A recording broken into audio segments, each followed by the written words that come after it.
নমস্কার বন্ধুরা, সবাই কেমন আছেন? আজ আমি আপনাদের বলবো রাজমোহিনী মন্ত্র বশীকরণ করার জন্য, আর এটি প্রয়োগ করলে কখনোই আপনারা বিফল হবেন না।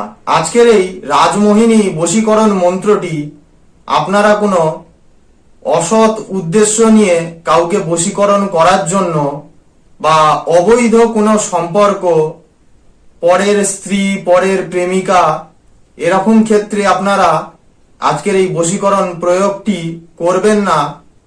ভালো কাজে লাগাবেন নিজের স্ত্রী বা নিজের প্রেমিকার ওপর, তা দেখবেন কি ভয়ঙ্কর এর ফলাফল আসে।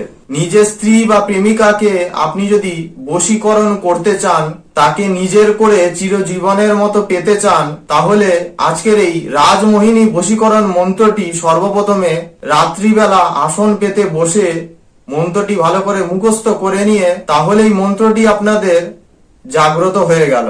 যে পুরুষ মানুষ, আপনি হতে পারেন প্রেমিক অথবা আপনি হতে পারেন স্বামী, আপনার ডান হাতের অথবা বাঁ হাতের করে আঙুলের রক্ত আজকের এই মুখস্থ মন্ত্রটি ওই রক্তের ওপরে 3 বার অভিমন্ত্রিত করে দেবেন। অর্থাৎ মন্ত্র পড়বেন, ফুঁক দেবেন, মন্ত্র পড়বেন, ফুঁক দেবেন, এবং তৃতীয়বার মন্ত্রপাঠে শেষে 3টি ফুঁক ওই আঙুলের রক্তের ওপর দিয়ে আপনার স্ত্রী বা প্রেমিকা যে পোশাক পরে বা যে কাপড় পরে, সেই কাপড়েতে ওই আপনার আঙুলের রক্তটি অভিমন্ত্রিত বা মন্ত্র পড়া হয়ে গেলে তার কাপড়েতে লাগিয়ে দেবেন।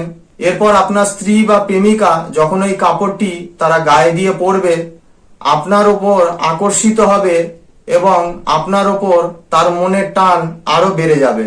আসুন আজকে এই রাজমোহিনী নারী বশীকরণ মন্ত্রটি দেখে নেওয়া যাক। দাঁতের কিরমির রক্ত ধরা, ষষ্ঠ যুগিনী পড়ি গেল সারা, ষষ্ঠ যুগিনী উঠি বলে কে যাই রে ভাই, অঙ্কের 5 পরানি আনি দেখাই, খাস তো খাস কালিকা চণ্ডীর মাথা খাস।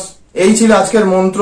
এই মন্ত্রটি প্রয়োগ করার আগে অবশ্যই আমার কাছ থেকে অনুমতি নিয়ে নেবেন। ভিডিওটি যদি আপনাদের ভালো লেগে থাকে তাহলে লাইক, শেয়ার এবং চ্যানেলটিকে সাবস্ক্রাইব করতে ভুলবেন না। ভিডিওটি পুরো দেখার জন্য সকলকে অনেক ধন্যবাদ।